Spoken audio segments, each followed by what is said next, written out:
আর এরই মধ্যে ডিভিসিকে কড়া বার্তা দিয়েছে নবান্ন। সেচ দফতরের সঙ্গে কথা বলে জল ছাড়তে হবে ডিভিসিকে। ইচ্ছে মতো জল ছাড়তে পারবে না ডিভিসি।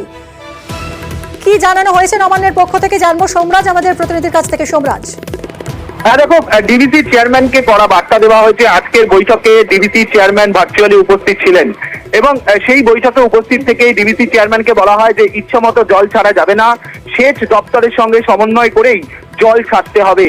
যেটা নবান্ন সূত্রে খবর যে 1 লক্ষ কিউসেক জল ছাড়ার কথা বলা হয় ডিভিসির তরফে ফের, এবং সেখানেই রাজ্যের মুখ্য সচিব বিপিন গোপালিকা বলেন যে এক ধাক্কায় এতটা পরিমাণে জল ছাড়া যাবে না, ধাপে ধাপে জল ছাড়তে হবে যদি প্রয়োজন হয়, এবং সেটা অবশ্যই সেচ দপ্তরের সঙ্গে কথা বলি জল ছাড়তে হবে। তুমি জানো যে মুখ্যমন্ত্রী মমতা বন্দ্যোপাধ্যায় এর আগে একাধিকবার সরব হয়েছেন যে ডিভিসি না জানিয়েই জল ছাড়ে, আর সেই কারণেই রাজ্যের মুখ্য সচিব বিপি গোপালিকা যখন আজ দুপুর 2টো থেকে নবান্নে বৈঠক করেন, সেই বৈঠকেই থাকতে বলা হয় ডিভিসি চেয়ারম্যানকে। সেই বৈঠকে উপস্থিত থেকেই ডিভিসি চেয়ারম্যানকে বলা হয় যে ইচ্ছে মতো জল ছাড়া যাবে না, সেচ দপ্তরের সঙ্গে সমন্বয় রেখেই ডিভিসিকে জল ছাড়তে হবে এবং এক ধাক্কায় এত পরিমাণে জল ছাড়া যাবে না। সোমরাজ, শুধু তো তাই নয়, বিশেষ 4টে জেলাকে তো বিশেষ সতর্কতাও জারি করেছে রাজ্য। বাঁকুড়া, পুরুলিয়া, আসানসোল, বর্ধমান, এই 4 জেলাকে বিশেষ সতর্কতা জারি করা হয়েছে। এই 4 জেলায় অতি ভারী বৃষ্টির পূর্বাভাসে এই সতর্কতা জারি করা হয়েছে। কি খবর রয়েছে বিষয়? হ্যাঁ দেখ, একদমই বাঁকুড়া, পুরুলিয়া, বর্ধমান এবং আসানসোল এই 4 জেলাকে বিশেষভাবে সতর্ক করা হয়েছে। তার কারণ হচ্ছে এই 4 জেলায় অতি ভারী বৃষ্টির পূর্বাভাস রয়েছে এবং তার জন্য সব রকমের ব্যবস্থা নিয়ে নেওয়ার নির্দেশ দেওয়া হয়েছে। ইতিমধ্যে ডিভিসি জল ছেড়েছে, একাধিক জেলায় জল ঢুকতে শুরু করেছে এবং বীরভূম জেলাকেও বিশেষভাবে সতর্ক করা হয়েছে। যেহেতু একাধিক জেলায় জল ঢুকছে, তাই গোটা বিষয়টি নিয়ে যাতে জেলা শাসকরা সতর্ক থাকেন সেই মর্মেই নির্দেশ দেওয়া হয়েছে এদিন মুখ্য সচিবের বৈঠকে। ধন্যবাদ সোমরাজ। এদিকে ডিভিসির জল ছাড়া নিয়ে তরজা শুরু হয়েছে। একদিকে যেমন ডিভিসিকে নবান্ন কড়া বার্তা দিয়েছে, যখন তখন জল ছাড়া যাবে না, সেচ দফতরকে জানিয়ে জল ছাড়তে হবে, এই নিয়েও তরজা শুরু হয়েছে। ম্যানমেড চক্রান্তের অভিযোগ করেছেন কুণাল ঘোষ। সোশ্যাল মিডিয়ায় পোস্ট করে আক্রমণ, পাল্টা রাজ্য সরকারকে আক্রমণ সুকান্ত মজুমদার। আগের বছরও রাজ্য সরকার এই কথা বলেছিল, তারপরে ডিভিসির তরফ থেকে প্রমাণ করে দেওয়া হয়। প্রত্যেকবার মেল করা হয় এবং জানানো হয় রাজ্য সরকারকে। রাজ্য সরকারের অফিস কাজই করে না, তো কি করবে তারা? 3 আগস্ট বেলা 12টার সময় আমাদের ডিভিসি হতে দামোদর এবং পাঞ্চেত এই 2 মিলিয়ে কম্বাইন ডিসচার্জ 12:30টার সময় 1 লক্ষ কিউসেক জল ছাড়া হয়েছে। আপাতত আমরা গতবার যেরকম দেখেছি আর কি, তাতে 1,36,000 একর ফিট কিউসেক জল ছাড়া হয়েছিল।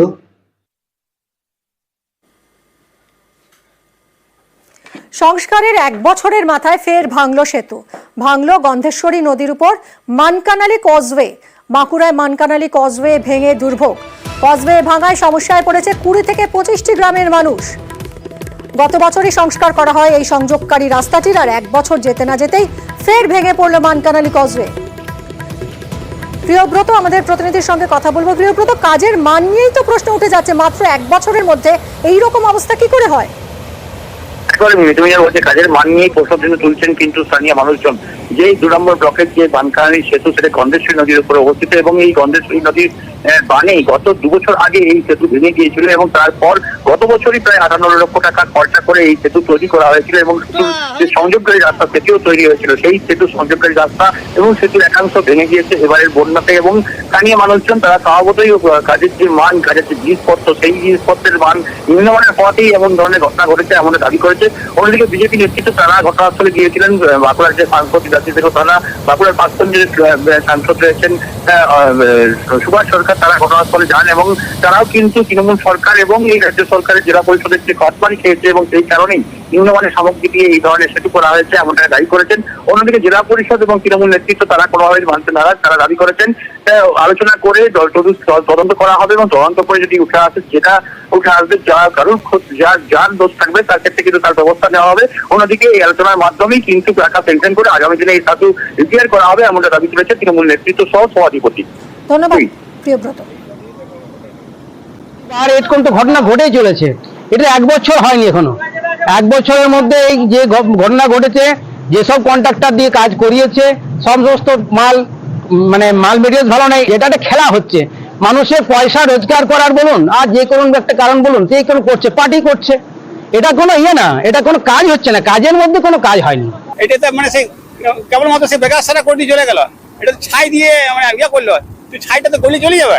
ভোগান্তি তো আমাদেরই ভোগান্তি, আর কার ভোগান্তি হবে? মানকালী অঞ্চলের লোকেরই ভোগান্তি। বিধানসভায় তুলি, লিখিত ভাবে জানাই, কোশ্চেন অ্যান্সারে এটাকে আমি করি, মেনশন করি, হচ্ছে হবে কবে হবে জানি না।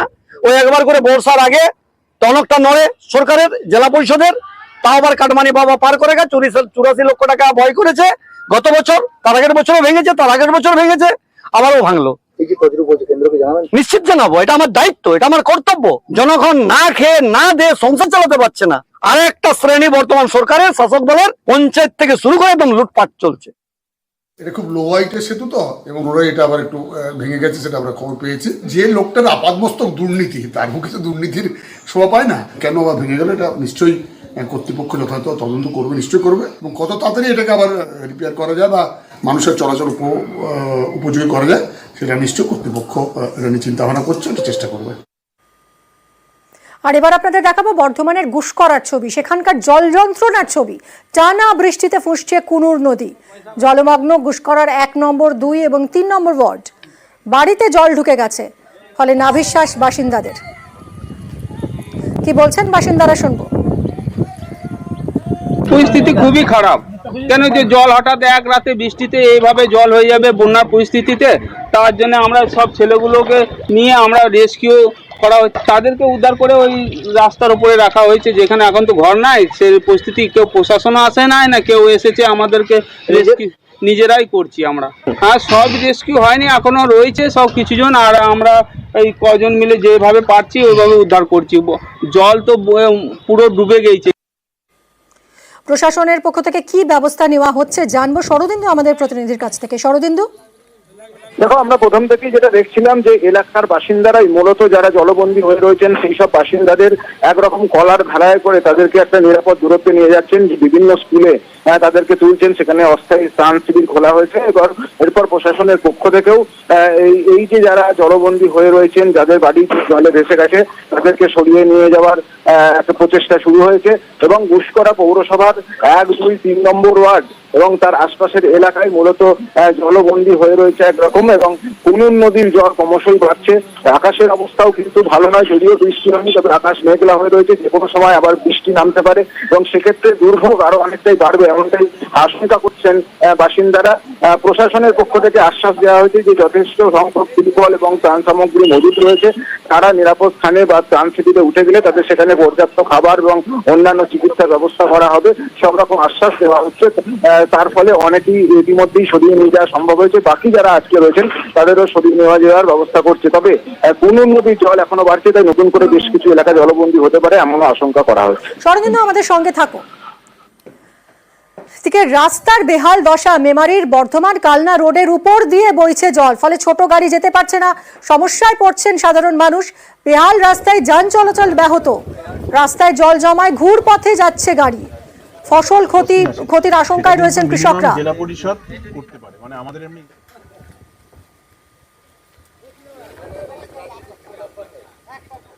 আর তাই রাস্তা মেরামতির দাবিতে এবার পথ অবরোধ করেছেন মেমারির মানুষ। আমরা কথা বলবো শরদিন্দুর সঙ্গে। শরদিন্দু, ঠিক কি দাবি এলাকার মানুষের? সেটা কিন্তু বৃষ্টি, মুষলধারে বৃষ্টি এবং অন্যদিকে ডিভিসি ছাড়া জল, তার ফলেই পূর্ব বর্ধমান জেলায় অনেক এলাকায় প্লাবিত হয়েছে, এবং তেমনই একটি এলাকা হলো এই যে মেমারির এলাকা, যেখানে বর্ধমান বা মেমারি কাংলা রোডের ওপর দিয়ে জল বইতে শুরু করেছে, ফলে ছোট গাড়ি যাতায়াত করতে পারছে না, এবং এই গাড়ি পাশের একটি গ্রামের যে সরু রাস্তা সেখান দিয়ে যাতায়াত করছে, ফলে সেই রাস্তার হাল এমনিতেই খারাপ।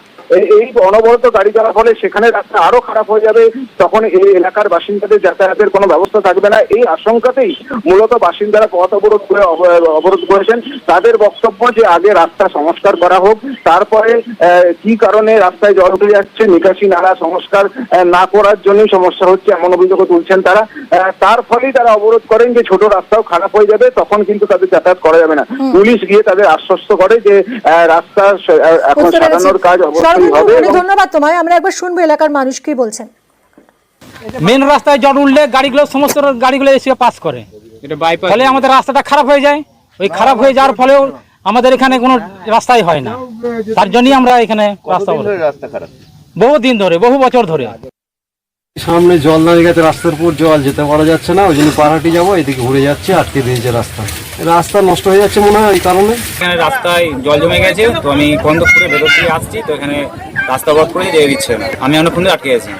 গাড়িটা আমার স্কুলে মেয়ে আছে, উপায় বলতে রাস্তাটা এখান দিয়ে যেতে হবে, এখানে রাস্তাটা তো কোনো উপায় নেই যাওয়ার। শেষ পর্যন্ত বিডিওর আশ্বাসে অবরোধ উঠে যায়। কি বলেছেন বিডিও শুনবো। ওনারা রাস্তা খারাপ বলে একটা অবরোধ করেছেন, আমরা দেখলাম, এবং কিছু জায়গায় সত্যি খারাপ আছে কয়েকটা পয়েন্টে। তো সেটা আমরা বললাম যে আমরা দেখছি, ব্লক থেকে একটা আমরা সার্ভে করার জন্য ইঞ্জিনিয়ারদের পাঠাবো, এবং তারপরে ব্যাপারটা সেইভাবে টেক আপ করা হবে। ওনারা তারপর আশ্বস্ত করলেন, অবরোধটা উঠে গেছে।